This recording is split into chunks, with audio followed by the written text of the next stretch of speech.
Isinailalim na sa state of calamity ang Malabon dahil maraming lugar ang binaha. 47 evacuation center ang binuksan na rin.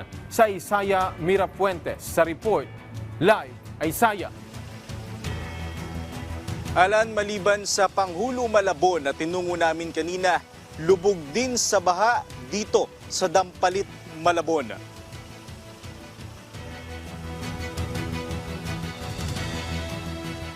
Tila lawa pa rin ang mga kalsada sa Malabon hanggang ngayong araw. Dahil sa epekto ng habagat, isinailalim na ang Malabon sa state of calamity. Mahigit sa 890 pamilya katumbas ng mahigit sa 3,300 na individual ang nananatili sa evacuation centers sa Malabon. 47 evacuation center ang binuksan sa Malabon. Sa pinanggalingan natin kanina sa Pangulo National High School, 90 pamilya katumbas ng mahigit 300 individual ang namamalagi rito. 35 doon ang senior citizen at 19 ang bata. Kanya-kanyang dala ng banig ang mga residente. Hamon din doon ang pagkain dahil nakadepende kung may rasyon ang pagkain mula sa LG at private groups. Pero kung wala, kanya-kanya ang mga residente. Hanggang sa ngayon, hindi pa alam ng paaralan kung hanggang kailan mananatili ang mga evacuees sa Pangulo National High School. Maraming barangay sa Malabon ang malapit sa Tulyahan River na nakadirekta sa Lamesa Dam na umabot na sa spilling level. Nang madaanan namin kanina ang Tulyahan River, napakataas na ng tubig sa ilog. Pinangangambahan din ngayon ang pagtaas ng baha sa Malabon at Navotas dahil sa inaasahang high tide na aabot sa 1.9 meters. Maliban sa ulan kasi, malaking dahilan ng pagtaas ng baha sa Malabon ang patuloy pa rin inaayos ng Malabon-Navotas Navigational Floodgate na halos isang buwan ng sira. Dito sa Dampalit, Malabon, umabot sa hanggang dibdib ang lalim ng baha at may mga residente pa nga tayo na kaninang nakitang mga nagbabangka. Alan, ipapakita ko sa iyo ngayon yung sitwasyon dito sa Dampalit, Malabon. Ganito kataas yung tubig baha dito. Kanina bago ako mag-live, sumama ako sa mga tauhan ng barangay na magbangka dito sa kanilang lugar at nasaksihan ko mismo ang lalim ng baha dito na umaabot na nga ng halos hanggang dibdib. Ipapakita ko sa iyo, Alan, itong tumbok na to, itong diretso, kung nakikita nyo sa inyong mga screen, itong kulay dilaw na building yan ang Dampalit Elementary School kung saan namamalagi yung mga evacuees dito sa barangay na ito na kung saan halos 100 pamilya ang nananatili dito sa ngayon. Ito na itong street na ito rin yung lugar na pinasok ko kanina. Kung didiretso nito at kakaliwaanan, halos kalahati na lang ng bubong yung mga bahay, yung makikita dyan. Ito namang kabilang street na tinungo rin. Ayan, papakita ko sa iyo, Alan, kung titingnan dito sa bungad, medyo mababa dahil pataas itong kalsada. Pero kapag tinuloy-tuloy itong paglalakad dito sa daanang ito, napakalalim na baha ang salubong. Dalawang evacuation area dito sa Dampalit, Malabon.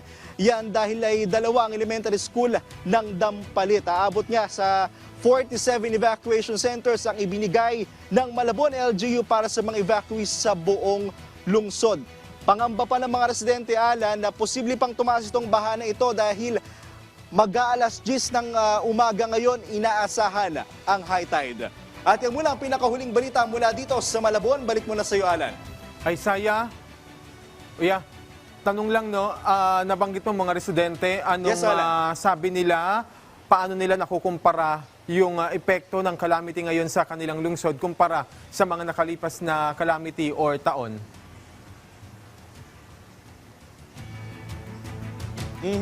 Actually, Alan, natanong ko yung mga residente niyang kaugnay dyan kanina, ayon sa kanila, itong bahang ganito na nararanasan nila ngayong araw ay katulad ng bahang naranasan nila noong nakaraang taon nung humagupit ang bagyong Karina.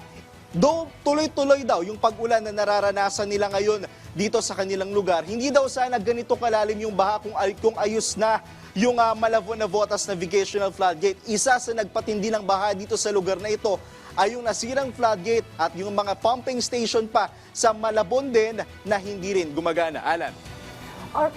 Alright, Isaiah, si Dayan Quirerito. Yung mga residente dyan, kung nasan ka, hindi ba nila kailangang mag-evacuate? Kasi sabi mo, posible pang tumaas yung level ng tubig dyan sa area. Ano bang advice sa kanila ng LGU? They can stay there or kailangan nilang pumunta sa mga mas ligtas na lugar? Isaiah?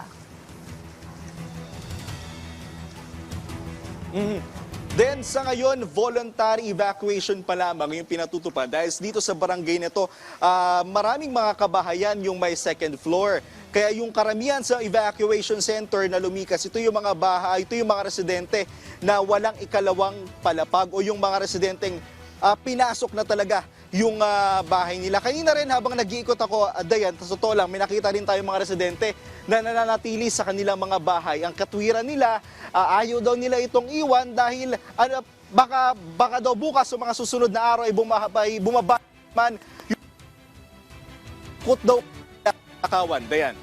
Alright, so Isaiah, voluntary, if ever may mga residente na gustong lumipat sa mas ligtas na lugar, sa mga evacuation area, paano yung magiging coordination? Paano sila masusundo sa kanilang bahay?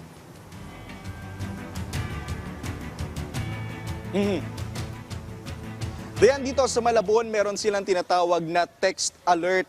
Ito yung contact information na direkta nilang makontak ang NDRRMC ng lungsod ng Malabon. Isa rin nga sa ginagamit nila dito yung hotline number 911 na kung saan pwedeng tumawag ng rescue kung kailangan nilang ilikas sila. At ito rin, diyan dito sa outpost ng barangay na itinayo dito na kung saan pwedeng direktang lumapit yung mga residente kung gusto nilang magpalikas na sa kanilang mga bahay. Dayan. Alright, panghuli na lamang, Isaiah, meron ka bang information kung may mga recorded injuries, casualty o missing dyan sa Malabon dahil sa epekto nito nga masamang panahon?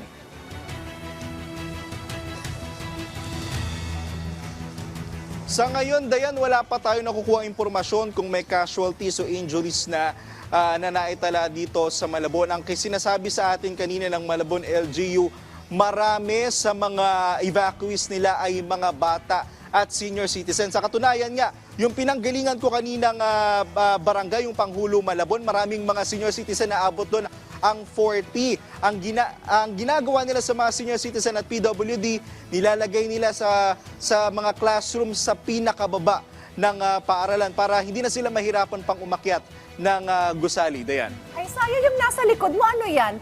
Boat ba yan or DIY lang? Yung nasa likod mo, lumilipat sila eh. Dadaan yata sila, Isaiah. Baka nakakaabala ka dyan. Then, titingnan natin, lapitan natin si tatay. Lumalayo. Itong ginawa nila, mukhang DIY itong bangka. Tay, saan gawa yung bangka nyo, tay?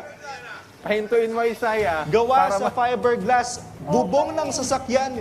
Itong ginamit nila para maging isang bangka at para lumutang. Kausapin natin si tatay. Tay, magandang umaga. Ano pong pangalan natin, tay? Atoy po. Si Tatay Atoy. Tay, kamusta yung sitwasyon sa inyong lugar at bakit nagbabangka na tayo ngayon? Possible po kasi sir na wala kaming madalang iba na maglulusong ka. Pero sa bahay naman, okay naman po kahit paano. Hindi naman inabot. So, sa loob ng bahay wala pang tubig, kaya hindi pa muna lilikas. So, kapag mamamalengke, ganito talaga yung sasakyan, bangka. Yes sir. Magkano yung bayad tayo sa ganito? Almost 100 sir. 100 pesos. Gano'n ba kalayo yung bahay nyo? Parang mukhang malapit na. Sebio, sa dulo ng Sebio. Okay. Pero sanay na ba? Taon-taon na yata ganito sa Malabon. Ano bang gusto nating mangyari? Lumaki, sanay na po. Wala na pong pagbabago. Sanay na po.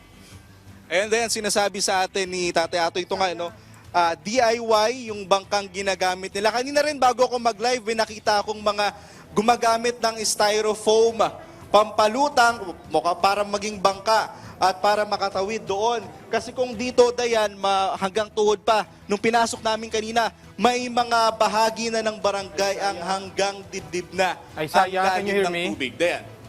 Isaiah, can you hear me? Yes, Alan. Oo. Yes, Kanina, in-interview mo yung pasahero. So, interviewin mo na rin yung mismong driver. Paalis na yata. Tawagin natin yung mismong bangkero, Alan. Sige. O, hindi na yan. Si Sir. Ayan, si Sir. Sir, magandang umaga. Anong pagpakilala tayo, live tayo ngayon sa PTV. Anong pangalan niyo, Sir? Ako po pala si Jandel. At ito, dahil baha, ito muna yung pansamantalang hanap buhay. Magkano ba yung kinikita natin dito? Ganito yung sitwasyon ngayon dito sa Malabon. Ang kinikita po namin minsan dito, nakaka-600 po kami sa isang araw. Magkano ba yung singilan? Sabi ni Tata, 100. Opo, depende na lang po sa magbibigay kung 100 po. Tapos pagka malapit lang po, sinisingil lang po namin 50 pesos. Pabalikan na po. Dahil DIY yung bangka nyo, kayo ba yung gumawa niyan at bakit nyo nga naisipan na gumawa ng bangka? Ano po, para po makapasada rin po at lalong walang pasok yung tito ko para rin po magkaroon ng panggastos pang araw. Alright, maraming salamat. Yun Alan, sinasabi niya sa atin no, na malaking tulong din sa mga residente dito yung pahanap buhay ng pagbabangka. Kahit nga, nakita natin, DIY yung bangka nila. Oo. Pero kahit papano, ngayong walang trabaho ang iilan sa atin, kahit papano ay kumikita yung mga residente dito, Alan. Sige, maraming salamat at mag-ingat ka dyan sa Malabon, Isaiah Mirafuentes.